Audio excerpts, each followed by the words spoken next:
요한계시록 7장 1절에서 17절입니다. 키워드는 누가 능히 서리요 영원히 목마르지 아니하리라 전투하는 교회입니다. 2일 후에 내가 내 천사가 땅 내 모퉁이에 선 것을 보니 땅의 사방의 바람을 붙잡아 바람으로 하여금 땅에나 바다에나 각종 나무에 불지 못하게 하더라. 또 봄에 다른 천사가 살아계신 하나님의 인을 가지고 해 돋는 대로부터 올라와서 땅과 바다를 해롭게 할 권세를 받은 내 천사를 향하여 큰 소리로 외쳐 미르되 우리가 우리 하나님의 종들의 이마에 인치기까지 땅이나 바다나 나무들을 해하지 말라 하더라. 내가 인침을 받은 자의 수를 들으니 이스라엘 자손의 각 지파 중에서 인침을 받은 자들이 14만 4천이니 유다 지파 중에 인침을 받은 자가 1만 2천이요. 루벤 지파 중에 1만 2천이요. 갓 지파 중에 1만 2천이요. 아셀 지파 중에 1만 2천이요. 납달리 지파 중에 1만 2천이요. 므낫세 지파 중에 1만 2천이요. 시몬 지파 중에 1만 2천이요. 레위 지파 중에 1만 2천이요. 이사갈 지파 중에 1만 2천이요. 스불론 지파 중에 1만 2천이요. 요셉 지파 중에 1만 2천이요. 베냐민 지파 중에 인침을 받은 자가 1만 2천이라.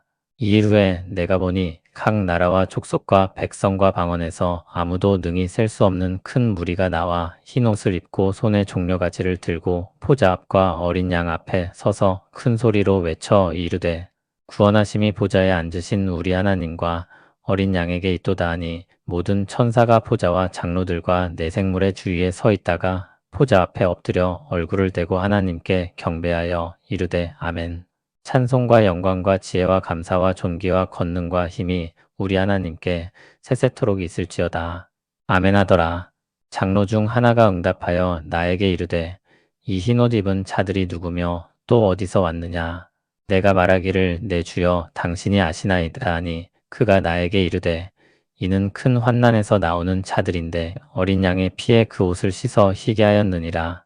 그러므로 그들이 하나님의 보좌 앞에 있고 또 그의 성전에서 밤낮 하나님을 섬김에 보좌에 앉으신 이가 그들 위에 장막을 치시리니 그들이 다시는 줄이지도 아니하며 목마르지도 아니하고 해나 아무 뜨거운 기운에 상하지도 아니하리니 이는 보좌 가운데 계신 어린 양이 그들의 목자가 되사 생명수 샘으로 인도하시고 하나님께서 그들의 눈에서 모든 눈물을 씻어주실 것임이라. 7장은 6번째 인과 7번째 인 사이에 삽입된 내용입니다. 전혀 동떨어진 내용은 아닙니다. 6장 17절이 이렇게 끝났었습니다. 그들의 진노의 큰 날이 이르렀으니 누가 능히 서리요 하더라. 그 질문에 대한 대답이라고 할 수 있겠습니다. 그 질문은 우리 모두의 질문이기도 할 것입니다. 하나님의 진노가 그렇게 크고 두렵다면 그때 성도들은 어떻게 할 것인가? 우리는 능히 설 수 있겠는가? 그런 질문들을 가질 수 있는 것입니다. 결론부터 말하면 성도가 능히 설 수 있다는 것입니다. 7장은 2일 후회로 시작하는데 새로운 단락으로 전환을 나타냅니다. 요한이 내 천사가 땅 내 모퉁이에 선 것을 봅니다.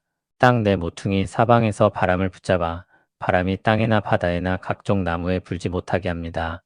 여기 바람은 파괴적인 힘을 상징합니다. 그런데 그것을 억제한다고 했습니다. 재앙으로부터 교회와 성도들을 보존하기 위해 하나님께서 천사를 명하여 행하시는 일입니다.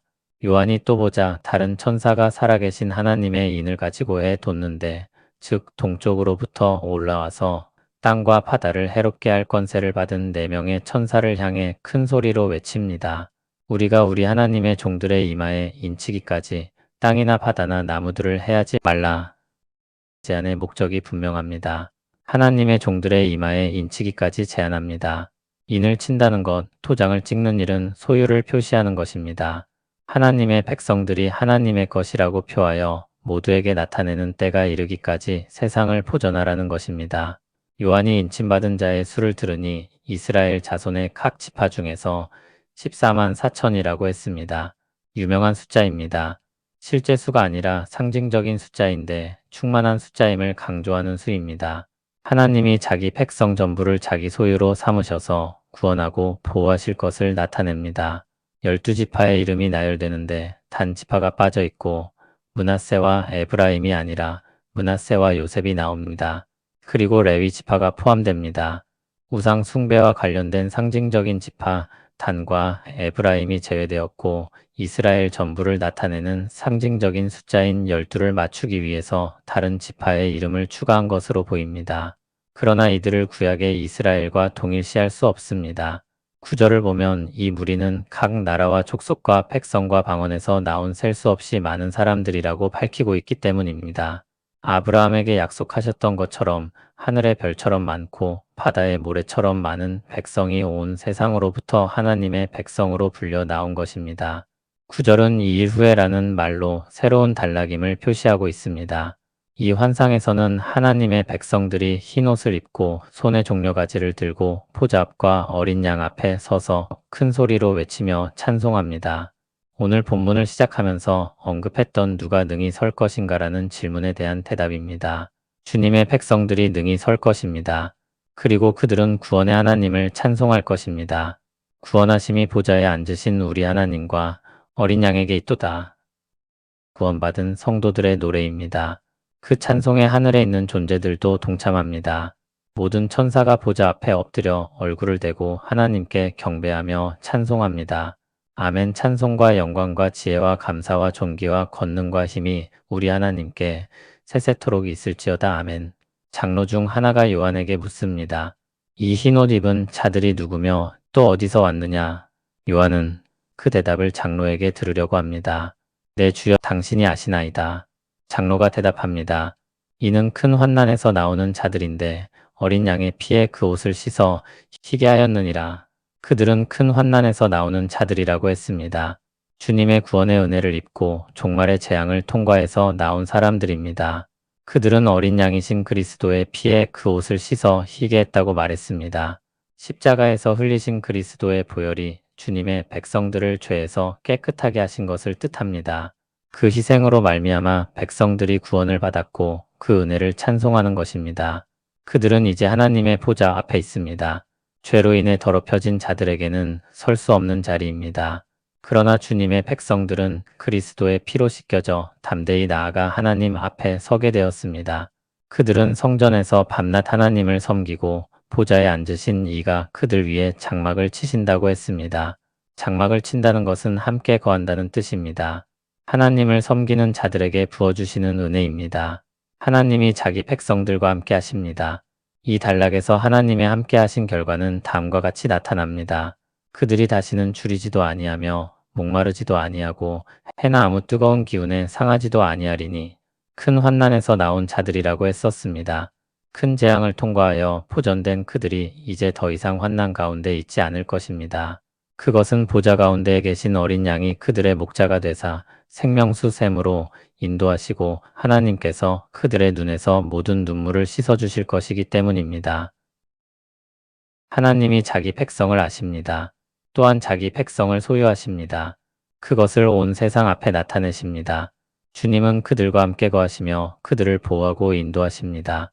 주님은 의에 줄이고 목마른 자는 복이 있나니 그들이 배부를 것이요라고 말씀하셨습니다. 또 말씀하시길 내게 오는 자는 결코 줄이지 아니할 터이요 나를 믿는 자는 영원히 목마르지 아니하리라고 하셨습니다. 주님을 믿는 자들은 주님의 희생과 임재로 말미암아 그 만복을 다 누리게 될 것입니다. 그 복을 누리는 만족과 기쁨을 시편의 언어로 이렇게 말할 수 있을 것입니다. 여호와는 나의 목자시니 내가 부족함이 없으리로다. 이 말씀은 종말의 재앙을 이야기하고 나서 마지막 인을 떼기 전 주어졌습니다. 종말의 재앙으로 인해 두려움에 빠질 수 있는 주님의 백성들에게 위로와 힘을 주기 위한 말씀입니다. 이 땅의 교회를 가리켜 전투하는 교회라고 부릅니다. 삶의 고난이 있고 영적인 싸움이 있습니다. 그러나 그 교회와 성도가 외롭지 않고 패배하지 않을 것입니다. 우리 주님이 승리하셨고 우리 주님이 함께 하시기 때문입니다. 우리는 주님께 속한 백성들입니다. 주님이 책임지실 것입니다. 그 은혜를 기억하고 떠올리는 백성들마다 오늘 말씀의 백성들이 찬송했던 것처럼 그와 같이 찬송할 것입니다. 우리를 구원하신 어린 양으로 말미암아 영광을 돌리는 찬송을 올려드리며 우리 목자 되신 주님으로 말미암아 인도함을 받을 것입니다. 주님이 우리 눈에서 모든 눈물을 씻어주심으로 위로를 받고 기쁨으로 바뀔 것입니다. 우리의 인내와 수고가 의미 없는 것이 아니었음을 확인하게 하시고 상으로 돌려주실 것입니다. 그 소망이 우리의 오늘을 힘있게 할 것입니다. 오늘 우리의 믿음이 얼마나 가치 있는 것인지 깨닫고 더 힘써 믿음으로 살아가는 우리 되길 바랍니다. 주님, 우리가 이 땅에서 살아가는 삶이 마냥 편안하지만 않고 오히려 고통도 많습니다. 괴로운 일들도 많고 견뎌야 할 것도 많습니다. 우리 힘으로 어찌 설 수 있겠습니까? 종말의 날들을 어떻게 견딜 수 있겠습니까? 그러나 오직 주님을 의지하여 소망을 가집니다. 주님을 찬송하고 주님을 힘입어 살게 하옵소서. 오늘 말씀의 찬송이 우리의 찬송이 되게 하시며 주님의 백성들이 받는 위로와 기쁨도 우리의 것이 되게 하옵소서. 예수님 이름으로 기도합니다. 아멘.